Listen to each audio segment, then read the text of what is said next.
Sebuah pengalaman yang agak awkward buatku. Bersanding dengan pria yang bukan pilihanku. Tapi juga di saat yang sama, aku tidak punya pilihan lain.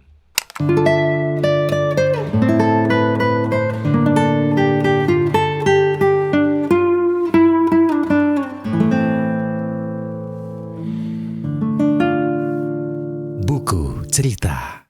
Hai, selamat datang di Buku Cerita bersama Awang Ajiwasita. Ada yang spesial pada episode kali ini karena kita punya studio baru. Bisa dilihat di sebelah kanan kiri saya, belakang saya. Mantap kali nih. Asik nih.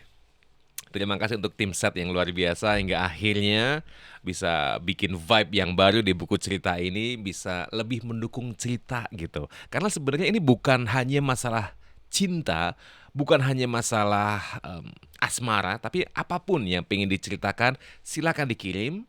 Deskripsinya ada di bawah ya. Kalau akan ngirim cerita dan lain-lain ada di bawah di kolom deskripsi itu. Jadi silakan berpartisipasi di buku cerita dan kali ini tim sudah mendapatkan beberapa cerita. Kita akan baca satu persatu dan yang satu ini tidak mau menyebutkan namanya karena dia request untuk sebut saja aku the tough one. So, langsung dibacakan. Halo buku cerita. Ceritaku ini mungkin agak beda sama yang lain, tapi aku yakin pasti banyak yang merasakan dan tidak berani untuk menyuarakan. Jadi sebut saja aku the tough one.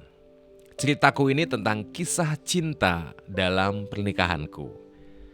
Jadi aku menikah sekitar 10 tahun yang lalu dan bisa dibilang itu adalah pernikahan atas nama perjodohan.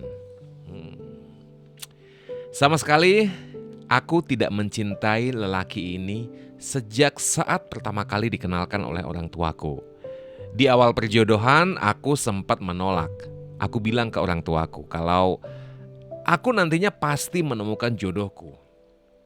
Ya tapi di sisi lain, aku yang masih juga belum mendapatkan pasangan hidup ini pun akhirnya menyerah. Semata-mata aku ingin menyenangkan hati kedua orang tuaku. Aku tidak mau mereka selalu tertekan karena keidealisme yang aku miliki. Jadi, aku memang punya standar yang tinggi dalam memilih pasangan hidup. Karena aku tidak mau main-main. Sounds familiar, right? Karena kebanyakan kalau belum memiliki pasangan hidup ya standarnya belum nyampe sih. Ya karena belum ada yang pas aja gitu. So I think the tough one ini juga salah satunya. So, aku memang punya standar yang tinggi dalam memilih pasangan hidup karena aku tidak mau main-main. Teman-temanku, mereka bilang kalau aku terlalu perfeksionis. Ya tapi apa salahnya kan untuk memilih yang terbaik. Hingga usia yang hampir 40 tahun ini membuatku berpikir, ya udahlah. Mungkin memang ini jalan dari yang kuasa. Ya oke. Aku tetap mencoba untuk mencintai lelaki yang orang tuaku pilihkan untukku. Aku yakin kok orang tuaku tidak akan asal-asalan memilihkan calon pasangan hidup. Aku pun juga udah dewasa dan pasti pahamlah soal berkoordinasi dengan orang baru. Aku suka nih berkoordinasi dengan orang baru. Jadi kayak dalam rumah tangga itu memang akan ada dua orang, right? Ada suami dan ada istri dan mungkin kalau memang baru ketemu ya berkoordinasi gitu. Layaknya kolega gitu ya. Oke, next. Akhirnya kami menikah. Iya, sebuah pengalaman yang agak awkward buatku. Bersanding dengan pria yang bukan pilihanku. Tapi juga di saat yang sama, aku tidak punya pilihan lain. Jadi ya, aku menikah dengan takdirku, sebut saja seperti itu. Orang ini mungkin memang benar jodohku. Jadi aku belajar mencintainya. Yang mana bukan hal yang susah sebenarnya. Karena dia adalah tipe orang yang lurus-lurus aja. Kesamaan kami mungkin adalah sama-sama belum punya pasangan di usia yang biasanya udah punya anak yang agak gede.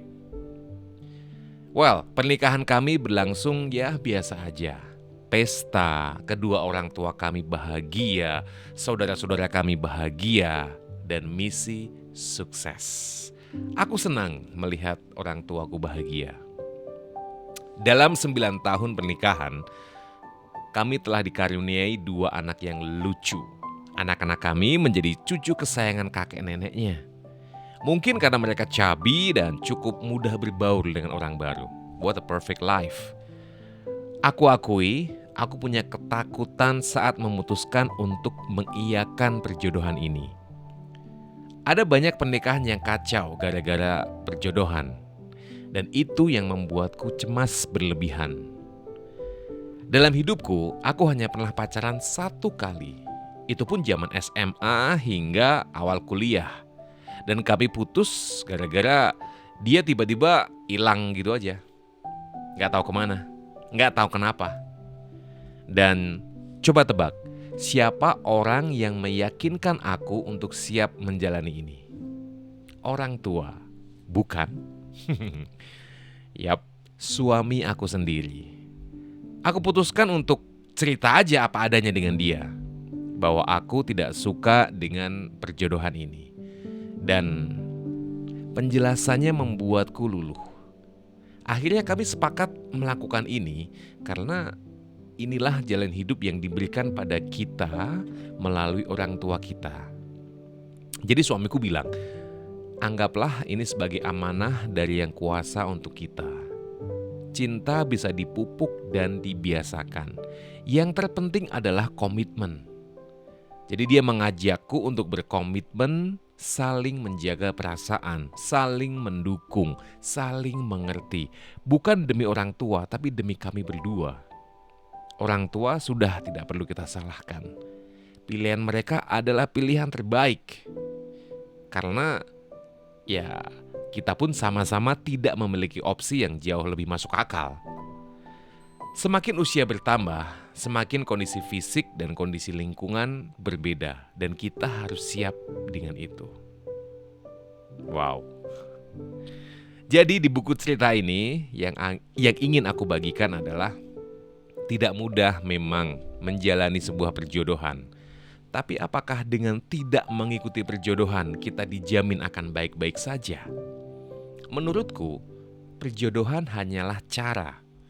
Semua kembali ke komitmen awal memilih pasangan hidup. Pasangan hidup adalah orang yang sengaja berada di sebelah kita selama hidup kita untuk membentuk kita. Wow, jangan paksa dia berubah. Jangan paksa dia berubah, tapi berubahlah demi dia. Dan berubahlah bersama-sama. Oke. The tough one, terima kasih ceritanya. Ini saya pingin mengulangi yang bagian akhir nih. Tidak mudah memang menjalani sebuah perjodohan. Tapi apakah dengan tidak mengikuti perjodohan kita dijamin akan baik-baik saja? Menurutku, perjodohan hanya cara. Semua kembali ke komitmen awal memilih pasangan hidup. Pasangan hidup adalah orang yang sengaja berada di sebelah kita selama hidup kita dan untuk membentuk kita. Jangan paksa dia berubah, tapi berubahlah demi dia dan berubahlah bersama-sama. Oh, suka sih dengan yang awalnya ada ketakutan dan akhirnya ya udahlah. Akhirnya dijalani ini, tapi dijalani dengan penuh kesadaran. Mungkin memang banyak yang mengalami ini, maksudnya sudah waktunya biasanya usia segini itu menikah. Biasanya usia segini itu udah punya anak kayak gitu, atau udah lama perjalanan pernikahannya gitu. Tapi kok aku masih belum menikah ya gitu. Kalau memang caranya adalah perjodohan, why not? Kenapa kacang? Jadi ya kembali lagi, perjodohan hanyalah cara. Bisa jadi memang harus melalui itu gitu. Ya. Dan dari The Tough One ini kita justru malah belajar bahwa ketika kita ketemu dengan seseorang, mungkin bukan masalah cinta aja ya. Ketika kita ketemu dengan seseorang dan kita akan melakukan sesuatu bersama-sama, apalagi this is for a lifetime, ada baiknya diobrolkan, dikomitmenkan. Kalau memang keadaan seperti ini ya, apa yang bisa kita buat bersama gitu. Kalau dipikir-pikir, kembali lagi ya masalahnya ya. It's about communication, right? Tentang komunikasi, tentang ngobrol, bukan tentang memaksakan kehendak.